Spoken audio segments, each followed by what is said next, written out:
911, where's your emergency? I need to report a murder. Okay, where is that, sir? In Redstone Drive in Warrington. One. Okay, can you tell me about what's going on there?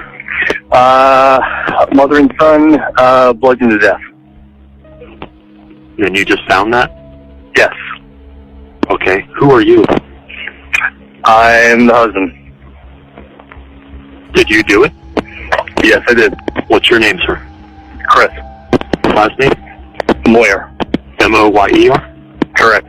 What's your phone number, Chris? Yes. Okay, are you sure they're dead? I am positive. Okay, are you still armed? No.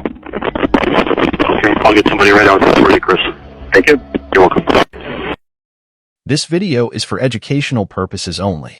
Viewers' discretion is advised. The story we are going to uncover is the case of Chris Moyer. Firstly, we would like to send our heartfelt sympathies to the friends and family of Irina Geller Moyer and Dylan Moyer.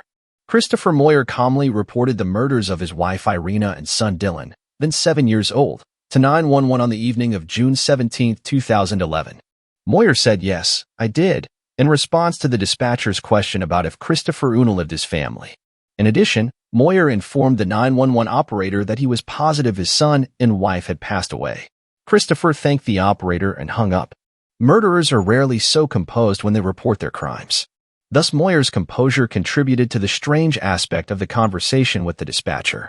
Looking back, it seems clear that Chris was so calm because he knew he wouldn't be around for long after that call. Christopher ended the call by thanking the operator. It is unusual for murderers to be so calm when they report their crimes. Thus, Moyer's poise added to the peculiar quality of the dispatcher talk. It's obvious now that Chris knew he wouldn't be around for long after that call, which is why he was so composed that evening. Chris was meant to drop his son off at his grandparents' place. Christopher Moyer was raised as an only child in the Pennsylvania community of Neffs in the North Whitehall Township. Prior to enrolling at Parkland High School, Moyer played the trumpet in middle school.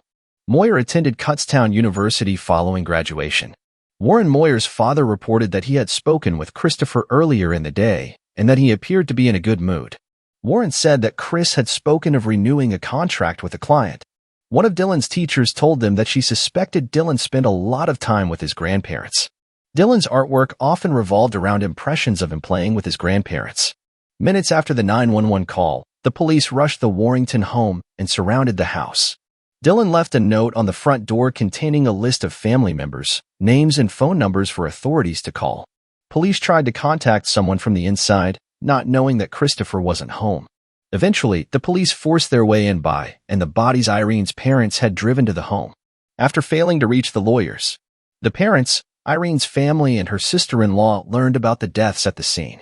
It was speculated that at some point in the same night, he unalived his wife while she was sleeping with a baseball bat until she died. He then dragged her body into the bathroom and covered her face with a towel, authorities told the media.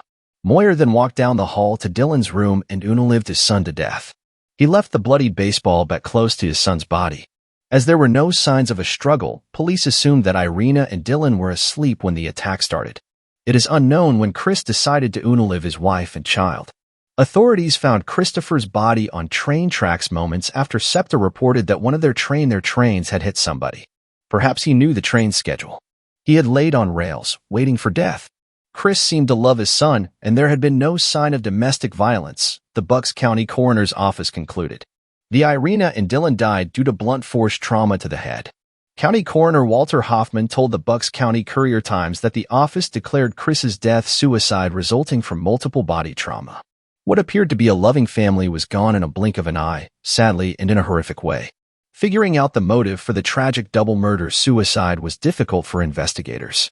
Therefore, the eventual consensus was that financial problems motivated Chris to murder his family in 2006. The couple had avoided foreclosure and paid off a sterile lane. Records showed the state had filed a $2,228 Commonwealth lien on the family's home. Upon discovering Chris's body, authorities found $1,300 in his pockets and stated he had sent messages to family members apologizing for unaliving himself. Thanks for watching. Click that like button and notification bell. If you like the video, leave the comment below.